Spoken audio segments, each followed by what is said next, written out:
Hello viewers. आज हमारे साथ हैं आयुष खरे। पुणे से हैं, इंजीनियर हैं एंड मेरे को सारी मेरी टेकी प्रॉब्लम सॉल्व कर देते हैं और हमारे व्हाट्सएप ग्रुप के मॉनिटर हैं। तो जब भी मैं सो रही होती हूँ, मैं बीमार होती हूँ, तो ये सारे सबको मैनेज करते हैं। And Ayush is very very techy sound. सबके छोटे मोटे प्रॉब्लम्स मेरे तो एटलीस्ट हैंडल कर लेते हैं। आयुष, वेलकम टू माय छोटा मोटा एपिलेप्सी चैनल। एंड आज आपसे बातें करेंगे। प्लीज अपना इंट्रोडक्शन दीजिए। आप कहाँ से हैं, आपकी कहाँ से इंजीनियरिंग किया, अपने बारे में सब कुछ बताइए प्लीज।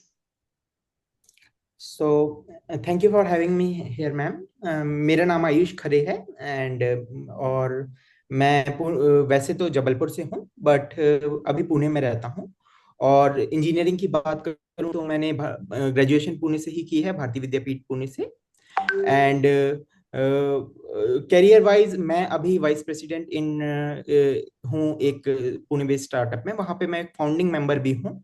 और इससे पहले मैंने मॉर्गन स्टैनली और कुछ स्टार्टअप्स में कई लीडरशिप और एग्जीक्यूशनरी बेस्ड पोजीशंस भी किए हैं। तो मेरी एक जर्नी एक simple computer science engineering student से एक अभी एक वीपी फाउंडर तक आ चुकी है। और ये सब मैंने एपिलेप्सी के साथ जीते जी किया है, वाह। बिना किसी स्पेशल ट्रीटमेंट के। मैंने भी थोड़े बहुत स्ट्रगल्स भी फेस किए थे। लाइक कैंपस प्लेसमेंट के टाइम मुझे एक सीजर आ गया था। तो मुझे इसमें बैकलॉग भी मेरी लाइफ बैकलॉग हो गई थी। But as per God's plan जो उस मेरे पास मेरे मुझे कोई कई इंटरेस्टिंग पीपीओज थे जो कन्वर्ट हो गए। और मैं साथ साथ में फ्रीलांसिंग भी करता था। तो अ, वो फ्रीलांसिंग ऑफर्स भी मेरे जॉब ऑफर्स में कन्वर्ट हो उन फ्रीलांसिंग क्लाइंट से भी मेरे कई जॉब ऑफर्स आने लगे थे। तो बहुत लोग सोचते हैं एपिलेप्सी का सोचना मतलब करियर में रिस्ट्रिक्शन आ जाती है। पर मुझे लगता है कि और मतलब मुझे भी कई लोग रीच आउट करते हैं।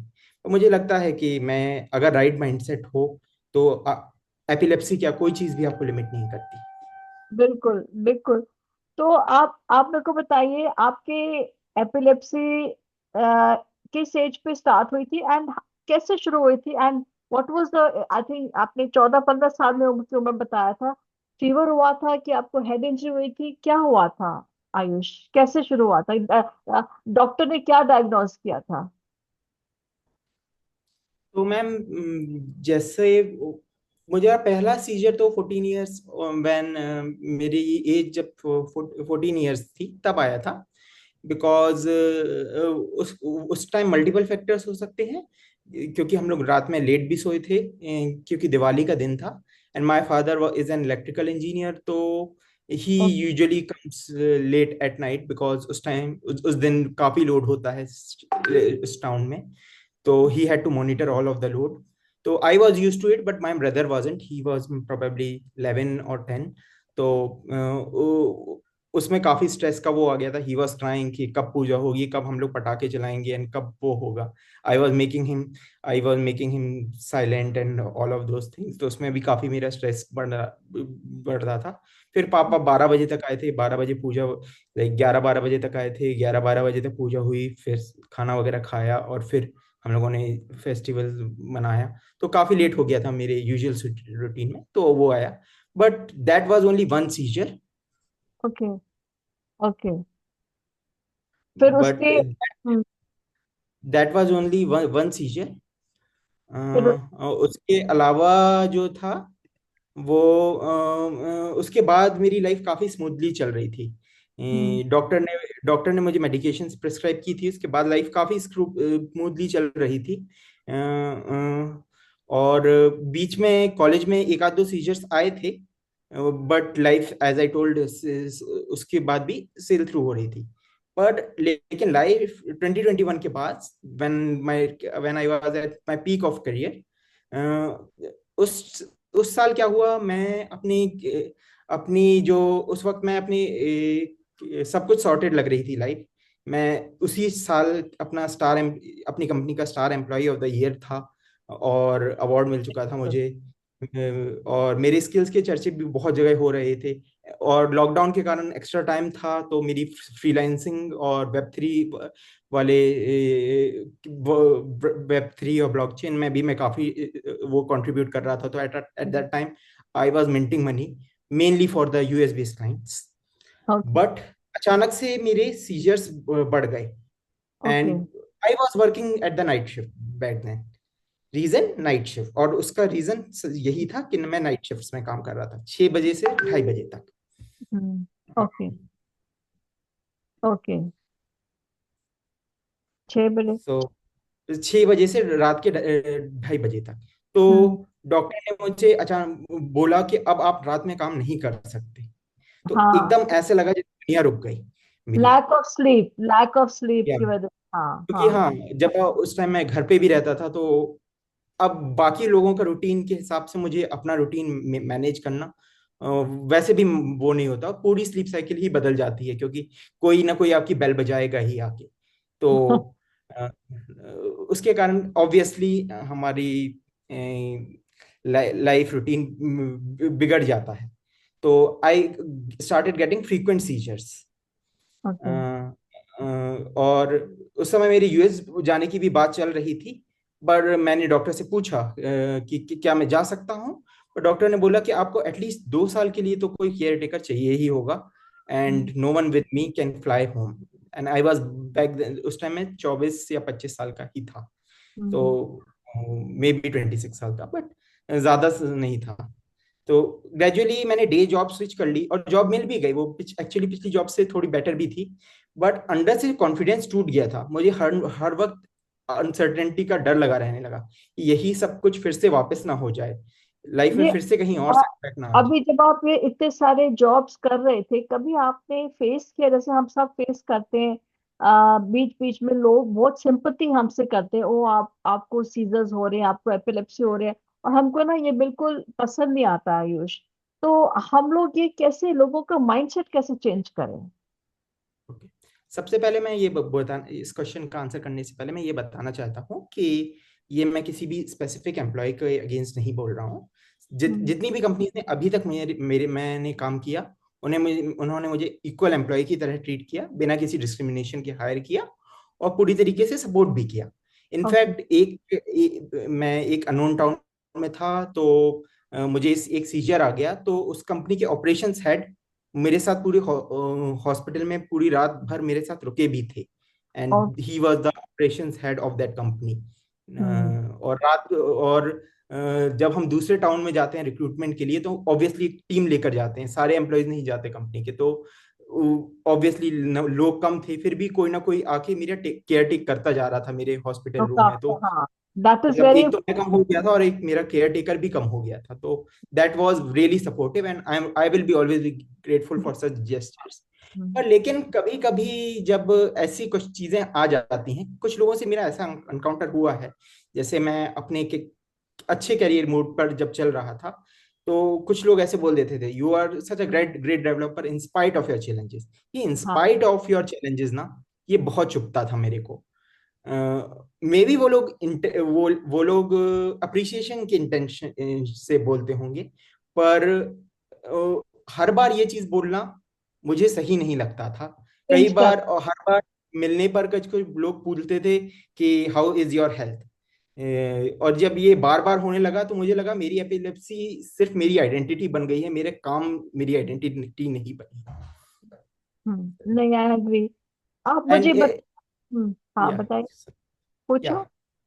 बोलो, तो बोलो। हाँ, हम्म। मुझे लगता है ऐसे इसके लिए एक स्ट्रक्चर्ड प्रोसेस लाना चाहिए कि अवेयरनेस का, कि कंपनीज में इन सारी चीजों के बारे में how to deal with such conditions के बारे में एक अच्छे से वो एजुकेशन हो people with certain special needs.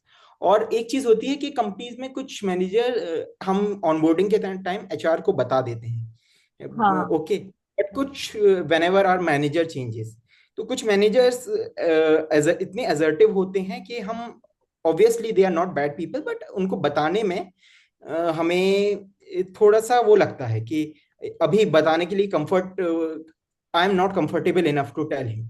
तो उसमें हेसिटेशन। एक हाँ हाँ। या तो हम्म। उसमें एक एचआर को एक प्रोसेस लाना चाहिए कि वेन एवर आप हर मैनेजर को पता रहे कि there is a person who is in the need of with such special needs needs, हाँ विद हाँ। With this. हम्म। आप मुझे बता रहे थे आप कुछ सीजर्स पे रिसर्च कर रहे हैं आयुष। तो ये हमारे साथ शेयर करेंगे क्या, कैसा रिसर्च? बिकॉज एपिलेप्सी वॉरियर्स के लिए, न्यूरोलॉजिस्ट के लिए ये बहुत अहम बात होगी। This will be very enlightening topic. कुछ इसके बारे में शेयर कीजिए, आप क्या रिसर्च कर रहे हैं? तो मैम जैसे बहुत सारी वेरेबल डिवाइसेस तो बन चुकी हैं अभी बहुत सारी वेरेबल डिवाइसेस हैं। मेरा फोकस ये समझने में है कि ब्रेन एक्टिविटी और लाइफस्टाइल फैक्टर्स सीजर्स को कैसे इम्पैक्ट कर रहे हैं। और हम्म। इसके लिए मैं एआई और एमएल का यूज कर रहा हूँ, जिससे जिससे हम सीजर्स को प्रेडिक्ट कर पाए। तो जो हमारी लाइफ में जो अनसर्टेनिटी रहती है ना, जिसको लेके हम एज एन एपिलेप्टिक, टेंस आप रहते और हैं। हाँ, या टेंस। वो हमारे पास कुछ मिनट पहले या कुछ 10 मिनट पहले भी अगर हम उनको सीजर्स को प्रिडिक्ट कर पाए, it would reduce a lot of stress on us. मतलब ये आप कोई आप कोई गैजेट बना रहे हैं? Some kind of you doing some research on some gadget और something? So ma'am gadgets are already there in the market, but जो एल्गोरिदम जो जिन पर अभी काम कर रहे हैं ना, they are also working fine. मैं उन एल्गोरिदम को अभी, they are working fine till 80 to 90%। मैं उनको 100% एक्यूरेसी पर ले जाना चाहता हूँ कि at least close to 100% of accuracy, ताकि ताकि जब तक किसी को सीजर आए, he people of people the concern authorities can reach to him. Like in a school, अगर किसी बच्चे को सीजर आता है तो teachers can attend to his needs, he can be reach to his suitable position. किसी company में अगर कोई एम्प्लॉय को सीजर आता है तो हेल्थ जो भी हेल्थ केयर का इंचार्ज है वहां पर, वो ही can reach out to him. So hmm. yeah, this is a project in process, and I would like to make it as community wise as possible, so that it is accessible to all of those people, and it should be available to everyone, for the people and by the people. तो जब ये ready होगा आप हमको बताएंगे। If somebody जो ये interview सुन रहे हैं, क्या वो आपको रीच आउट कर सकते हैं? मतलब any queries if they want to know, can they reach out to you through this interview, through your Instagram, Facebook and social media? आपको Certainly, कुछ कुछ किसी को, बहुत बहुत लोग क्यूरियस होंगे इसके लिए। certainly they should reach out, and in fact I'm looking for a lot of more lot many data engineers, data scientists who can help me out with that. But इसमें हुआ क्या है मैम, पहले भी लोगों ने इसमें ट्राई किया है। रीजन इसमें नहीं कर पाए क्योंकि इसमें ज्यादा बेनिफिट्स नहीं है अभी। ओके। तो इसलिए हमें इसे, मैं चाहता हूं इसमें वही लोग काम करें जो एक्चुअली में एपिलेप्सी वॉरियर्स हैं या उनके केयरटेकर्स हैं। हाँ, तो जो मेरी जो इसमें जिनको इसमें जो भी एक्चुअली केयर नीड, करते हैं। जिनको एक्चुअली इसकी नीड है, राइट? हाँ राइट। हाँ। So I would love to have some epilepsy warriors on board, and I know once we decide anything, we can achieve it everything for all. नहीं मतलब, I mean, देखिए, I mean listeners, we have a such a talented engineer who is trying to make a breakthrough. हमें और क्या चाहिए? मतलब हमारे लिए कुछ पता नहीं, we are just hoping for a cure. पर ऐसी ही छोटी चीज से शुरुआत होती है, for a miracle. We are just waiting for that. Ayush, what is the message? आप मतलब आप क्या मैसेज देना चाहते हैं एपिलेप्सी वॉरियर्स को, उनके केयर टेकर्स को? आपकी तरफ से क्या मैसेज है? आप क्या बोलना चाहते हैं? आपके दिल में क्या है? सो मैम मेरे एंड से ये रहेगा कि the biggest challenge I faced was acceptance. Acceptance easy नहीं होता। हम्म। ये एक दिन में नहीं हो सकता, ये एक महीने में नहीं हो सकता, क्योंकि इसमें आपको अपने विक्टिम सेल्फ से लड़ना रहता है। It is a fight with your self. Right. और ये रोज की लड़ाई है। तो राइट। अपने आप को खुद को अपने आप से रोज लड़ो, और अपनी अपनी लिमिटेशंस पे नहीं फोकस नहीं करो, बट अपनी स्ट्रॉन्ग पॉइंट्स पे फोकस करो, खुद को एक्सेप्ट करो और एजुकेट करो, हर लिमिटेशन का सॉल्यूशन ढूंढो। अगर जैसे जैसे मैं अपनी बात करूं, जैसे मुझे भी लगता है कि अगर मैं बाइक चला पाता तो मैं ऑफिस जल्दी पहुंच जाता, पर I can find a good way कि अब मैं हाँ, कैब में बैठ के जा रहा हूं तो I can read on the way, I can वही listen to I can listen to a good podcast बात। On my way back in हाँ, द कैब। मतलब हम लोग डिसएडवांटेज में भी एडवांटेज ढूंढ सकते हैं। हाँ, हाँ, बिल्कुल। और आपका आयुष, गवर्नमेंट के लिए, इंडिया के लिए, आई मीन अब्रॉड, इंटरनेशनल के लिए, जो एपिलेप्सी वॉरियर्स की तरफ क्या मैसेज है? सो मैम, इंडिया में मोबिलिटी और employment go hand in hand, because अगर आप जॉब कर रहे हो आपको ऑफिस जाना ही होगा। So and as far as मतलब हम सभी जानते हैं epileptics can not, epilepsy warriors can not right. Drive. हाँ। तो I would like to request government on the basis of that कि इस पे हमारे लिए एटलीस्ट, जैसे दिल्ली में और तमिलनाडु में विमेन के लिए पब्लिक ट्रांसपोर्ट फ्री किया, at least public transport epilepsy warriors के लिए भी फ्री किया जाए on certain conditions, and the cab rides and the special car pools they take, वो भी प्रोविजन किए जाएं, and also to the corporates like Uber and Ola and other companies who provide cab services. They can also provide some special provision based, subsidy based carpools to us, who are helping people to commute to their work. I hope neurologist who are in government hospitals, I hope आप लोग सुन रहे हैं, हमारी please सुन रहे हैं जो आयुष बोल रहे हैं, बिल्कुल it's very important. And I hope ये बात आगे तक पहुंच सकती है और कोई ना कोई हमारी हेल्प कर सकता है।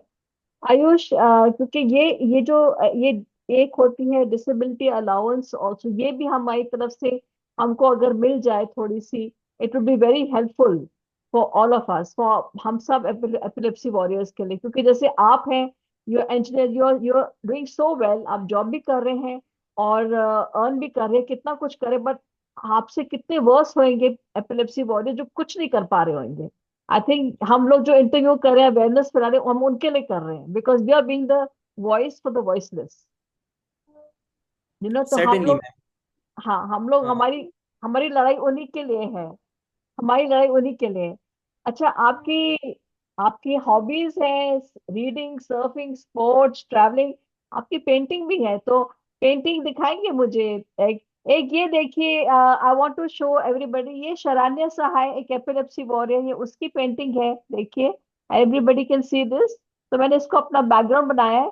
अभी आई वांट टू शे आयुष भी पेंटिंग करते हैं, आयुष दिखाइए, this is how you This relax actually, after yeah. After work, you relax like this, reading नो करते मैम, हो, सो पेंटिंग भी करते हो? पेंटिंग में उतनी अच्छी नहीं कर पाता जितनी अच्छी सरन्या ने की, बट या painting I have like recently developed a creative hobby, going to workshops and all, where I can develop this as a therapeutic thing, so that it helps, it is kind of like a meditation for me, where I can release my थोड़ा stress get, reduce जाता है। हाँ, हाँ, हाँ, दिखाओ, painting दिखाओ, yeah. That is so sweet, Yeah, that this is also resonates with our theme of purple. Proper. And आपको बताऊं जरूर, इसने स्पेशल इस पॉडकास्ट के लिए पर्पल शर्ट मंगाई अमेजोन से। So this is his dedication, this shows his dedication, dedication of work and dedication of the passion for our awareness. So Ayush, thank you so much for joining us, thank you so much, अपने views अपने रखे। And I hope आपकी जो passionate बातें हैं वो किसी ना किसी तक पहुंचे, और कहीं ना कहीं आप जल्दी से अपना ये रिसर्च और सीजर के लिए कुछ तैयार करो, और जल्दी से हम सबको कोई सोल्यूशन दो, ताकि हम कहीं ना कहीं कोई ब्रेक थ्रू मिल जाए, तो फिर हम भी बोले कि हमने किसी साइंटिस्ट से बात की है। I am sure is Thank you. Going to be like that. Thank you thank you Ayush, so thank you so much. Thank you. Much.